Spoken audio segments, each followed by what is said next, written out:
Oh fuck. Subscription received. Oh shit! Access granted. Enjoy your stay. New subscription received. Class 2 access granted. Enjoy your stay. I got this. Yo. New subscription received. I got. Class Yo, 2 wait. access granted. I got Enjoy this. your I was stay. lagging, dude. I was lagging. See how easy I was lagging. See my Class 2 latency? access granted. Enjoy See my your stay. latency? See that spike? This is when I died, New man. subscription received. I swear. Class 2 access granted. You don't think that Enjoy I'm your gonna stay. die on level 1, man? Dude, New I did not. subscription Okay. received. Class 2 access. Mama! Mama!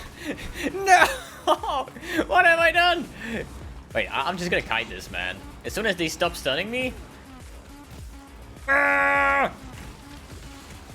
Whew. Look at the clans, look at the moves. mbX with the outplay. Yo, easy. I don't know. Can we get a 3-link out of this? No, we cannot. What the f... Yeah, my RNG this league is already on point, man.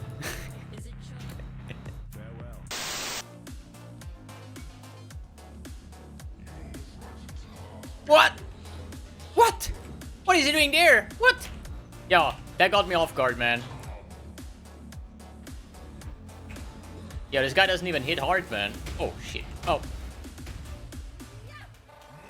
Yo. Okay, the fight is on.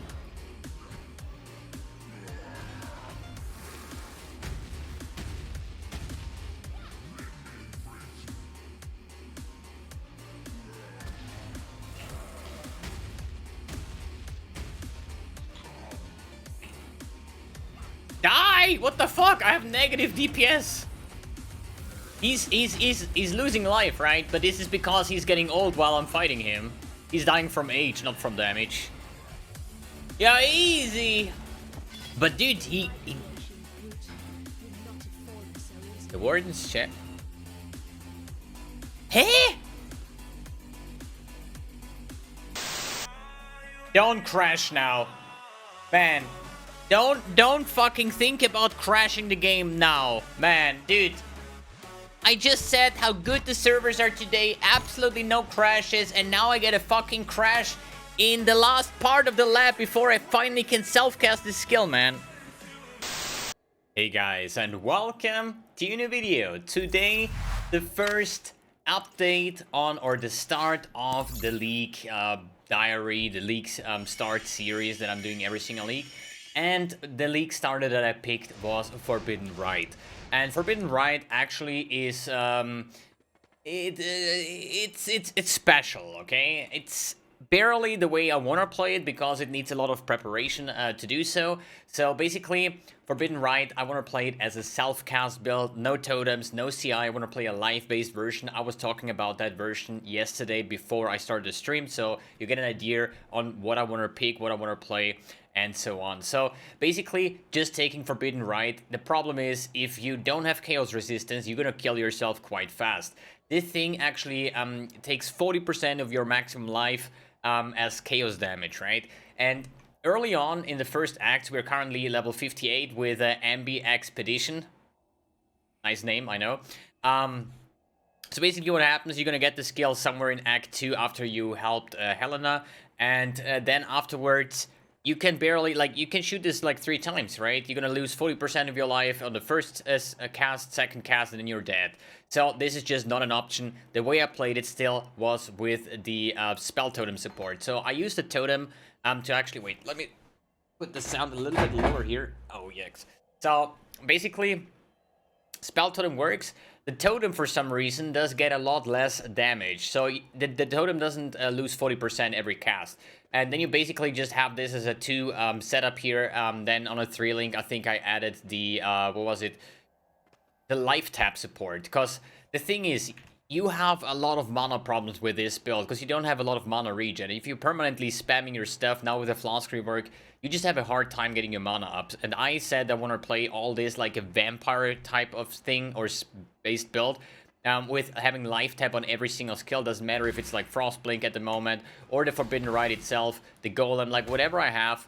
Okay, the Golem is not on life tap at the moment, but the plan is to reserve 100% of my mana, and I will try to get a ridiculous amount of life leech and life regen, trying to get like an HP pool of like maybe 8,000 or something, because this skill actually scales with life. So what I did here in the start, I was just removing all of that, and I was just taking the Ancestral Bond as fast as I can get, and then after Act 4, I think, you get the multiple totems. So that was my typical setup. Basically, it was a Forbidden Rite with life tap, with spell totem and multiple totem, and it got me up to like level 58 now, and I just did the second lap. So now I'm actually self-casting this. The reason for that is that I want to have the Withering sorry, the Withering Presence Ascendancy node, because it gives you 60 Chaos Res. And with the 60 Chaos Res and like some Amethyst rings, they got buffed. They have now 17 to 23 implicit Chaos Resistance. Now I'm actually having max Chaos Resistance, and now I can actually spam this. And with my life regen that I have, I can actually sustain it quite well, especially now with the life flask, and then you get some life on kill and stuff. But it definitely, I can cast it now, and not like cast 2 times and you're dead, basically, right? So if we're just gonna run, I don't know, like I'm currently at the Northern Forest, so I would say we're just gonna jump into here, so you see the actual kind of progress right now. The totem playstyle was okay, it was kind of boring. I didn't pick up any like totem notes or something. I think that the totem life would be good, so if you would have a 5-link, maybe you could put in like a totem life support or something, if that is a thing, I have no idea. But the more life the totems have, the more damage you do, the same way as it works right now, right? So I think at the moment the damage is good, the clearing is good, will be better at some part. Obviously we have a rat beast right here, so the showcase looks like extremely disgusting. But let's just move over, because like killing rat beasts with like this weird setup is kind of weird. Anyways, what I think at the moment is the damage is fine, the clearing is good, but the problem is the cast speed. This has at the moment like 0.68 cast speed, and for spamming the skill it's just weird. This skill will get more additional projectiles that are automated at some point. Once the skill levels up, I think level 21 gem would be the maximum, and it gets like 8 automated missiles. And I think I would actually play this with the GMP. At the moment, as I said, it's weird. So on League Mechanics, since we just have it right here, that's sold, sorry. Basically, sorry for like struggling a bit on the video recording here. It's freaking almost 7 in the morning. I was playing all night long. So for the League Mechanic, I actually like it. I actually really do. The reason for that is rewarding. I like the gambling. I like the haggling. You know, you can just haggle down currency all the time. You just trade this currency that you find and actually get Chaos Orbs, Val Orbs, whatever you need. Maybe later on even Exalt, or maybe in a mirror at some point. Just make sure if he has a mirror, then just don't try to haggle him down at the lowest bottom, so he just removes the item. But other than that, League Mechanic is rewarding, it's fast, so I like to do it. I haven't skipped a single mechanic. It's not too hard where I say like, yo, this is like undoable. But the good thing is, as I said, it's fast. Like the ultimatum, for example, I didn't want to do ultimatum because the ultimatum itself took longer than the actual map. And here you just get a bunch of experience as well, right? The way I do it, you have actually here a toggle explosive. You can just control with your V. I don't know exactly how it works. So basically, the first thing you're gonna do is basically set the first one. At least I try to actually just try to get as many of those as possible. Sometimes you can do like, now it's like capped to this part as you see, right? But sometimes I can drag it like 2 screens wide, and I don't know why this is, right? And the way I do it, I'm just always trying to get like the most of these additional stuff. So here I cannot connect, so I'm probably just gonna reset this one, the undo, the last one, maybe walk towards here, so now I can get it, you know? So basically, maybe the connection is always from the last one, so now I could place it like over here maybe, and then get this one over here. We have set our 4th, we're gonna explode it. It would be nice if you could explode it manually without clicking on this, like also with the button V or any other shortcut, right? But yeah, gambling wise, I wasn't too lucky. I got like 5-6 Chaos Orb out of haggling. no Exalted Orb drops whatsoever. I have like 14 or 15 Chaos at the moment. I don't think that I need to invest something. I just gonna stay with the stuff that I have, all self-found basically.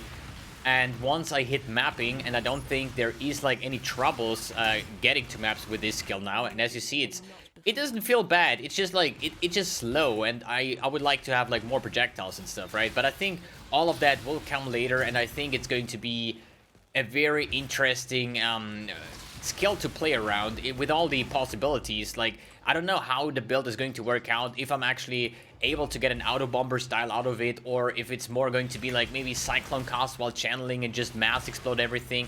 If we're gonna scale projectile speed, how much AoE are we gonna get, how many projectiles should we get, is it actually increasing our DPS if we put in a GMP, for example, what is the best helmet enchant, you know, do we play crit based, non-crit based, do we play with ignites?